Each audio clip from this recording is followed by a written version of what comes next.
Okay, hello everyone out there in the YouTube world. I am making this video because, like so many others, I had a lot of questions when I was getting ready to go into surgery. A little background about the surgery. I was playing soccer on July 2nd and I suffered a nasty fall in which I kicked the ball. I was trying to catch myself on my way back, and in the process I landed falling backwards on my right wrist, which caused it to bend backwards all the way.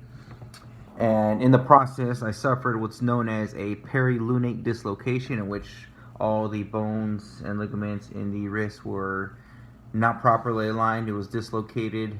And I went to the ER that I ironically work at. I work in the medical field. I'm an EMT. I work as a ER technician at a hospital, and the soccer team was primarily made up of nurses and doctors that were on the team.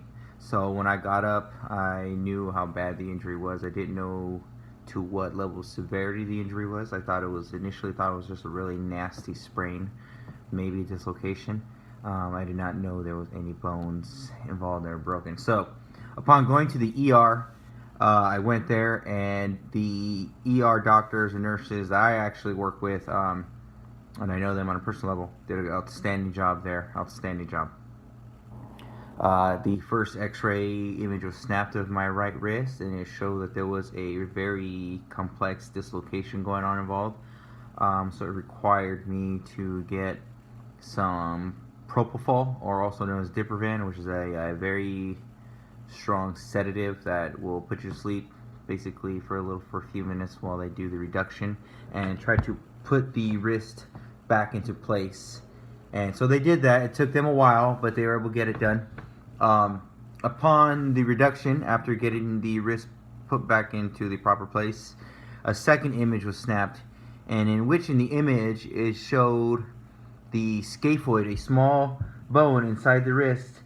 It's about shaped the size of a peanut, and it's nice and round. What happened is the scaphoid, upon breaking, completely snapped and was displaced.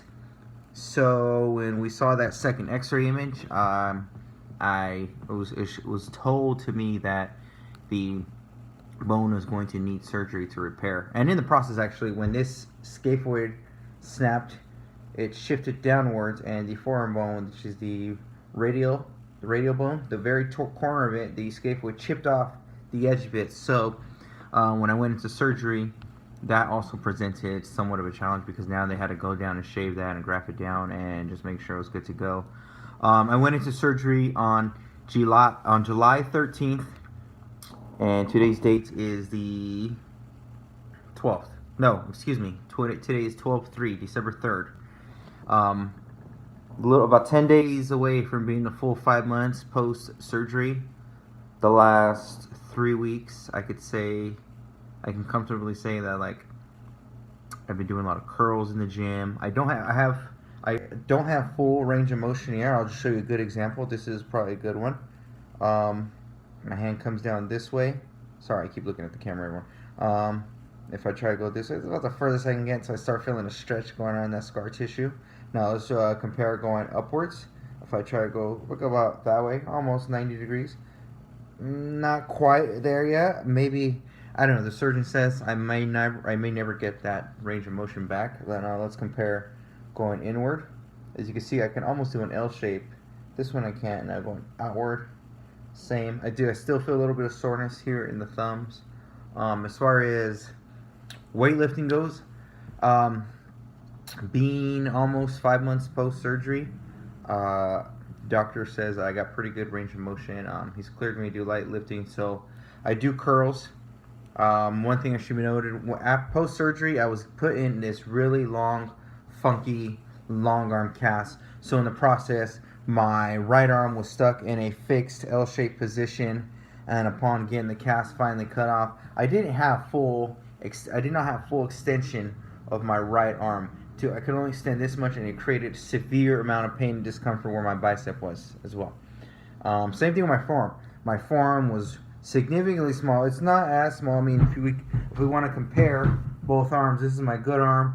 It's not significantly smaller, Um, I'd say the last 3 weeks though, I've been doing curls. I was actually doing curls even with the short arm cast.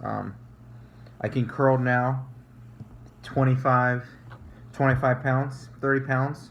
I can do sets. The last week or so, I've been doing deadlift. I was able to deadlift 205 pounds without wearing a wrist splint or anything. It's just all a matter of grip strength.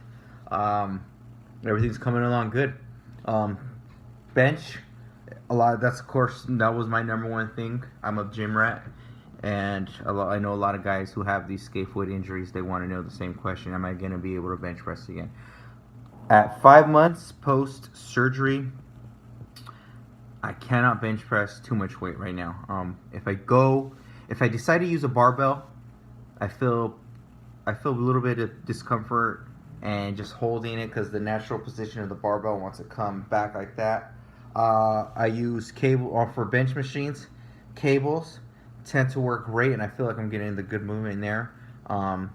I did the other day dumbbell bench press with just small 25 pounders, and I was getting good movement. I didn't feel so much discomfort here. So anybody who wants to bench press post scaphoid surgery, I'd recommend maybe going with weights, resistance bands. It was a lot of things it took me. It was a lot of work to really get to where I am now. One thing that I didn't really want to do after having surgery was just sit on my ass for a while, and I really wanted to push myself to get in the gym and still maintain. I gained a lot of weight without being able to do upper body exercises and cardio. Did a little bit of cardio every now and then. I would kick a ball around, but it just became really stinky and sweaty. So if you guys have, I'll do another video when I get to the 6-month mark post surgery, and that's when I'll really get in depth as far as how long the full recovery is. I wasn't gonna make this, but I just realized that I had a lot of questions after my surgery and before my surgery, and I'm still recovering, to be honest, if anyone's wondering. I'm still recovering. They put that scar right there, there's a screw inside there. That's gonna stay in for life unless it just starts to collapse down in the bone, and then the end of the screw is poking out of the bone, and it's gonna cause friction. Then they'll take it out, but right now it looks like it's gonna stay in. All my ligaments were all destroyed. They seem to be pretty strong and stabilized now. I can do assisted pull-ups. I can do machines, curls, and everything. I'm really trying my best to push myself. I've always been like an athlete and someone likes to lift weights and play sports, so this was very hard initially. If anyone is wondering about the surgery, going into surgery, it's extremely painful. I remember I came home from surgery that day, and I was in an immense amount of pain. I denied the nerve blocking agent that would have basically made my arm from the shoulder down numb. And I had it done a few days before that when they were trying to reduce it some more, and I didn't like the way it felt. I didn't like the whole tingly and numbness feeling my whole arm, so I thought I can handle it. I went home, and when I woke up from surgery, I was just experiencing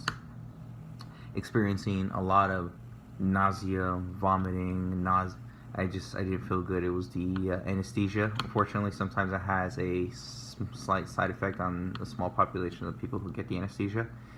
So I woke up and I was just really nauseous. Well, I went home and I didn't have the nerve blocking pain, and I was feeling a tremendous amount of pain, and I didn't know what to do.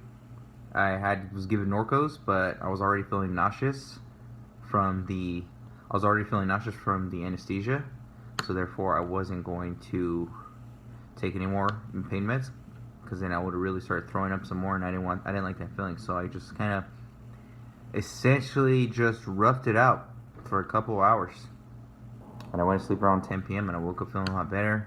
It wasn't as bad. I still felt a lot of pain, but I felt like the worst part was over, and it really was, because I didn't really feel too much pain after that, unless I like bumped it or something. I'll do a full 6-month recovery video I'll do a full 6-month recovery video come at the 6-month mark next month, and I'll post it on that day. I will incorporate workout videos, recommendations on possible supplements to take. If you are thinking of a supplement post-surgery, my best advice to you, there's a few ones. It's called Algae Cal Plus. It's high in zinc, magnesium, and calcium. And I don't know if that works. I've read people who take osteoporosis take it to make their bones more dense. I don't know if it made a difference or not. I'm hoping. My bone in particular mended at a very slow pace, most likely due to the severity and trauma of the injury. So my doctor's giving me the full 6 months. He told me come surgery it was going to be anywhere between 3 to 6 month recovery, and I'm taking the full 6 month, not by choice. So stay tuned, guys. I will post a video in about a month in regards to the full 6 month recovery, workouts, and everything I did to fully recover. If you have any questions, drop them down in the comments. I will gladly answer. Sorry if I'm mumbling and jumbling a little bit. This is just I made this video all at random. Yeah, feel free to drop any comments, questions, concerns, complaints if you want in the comment section. I will answer them to the best of my ability. Okay, have a good one. I'll see you guys in 1 month when I'm posting that 6 month. Stay tuned for that. Thank you.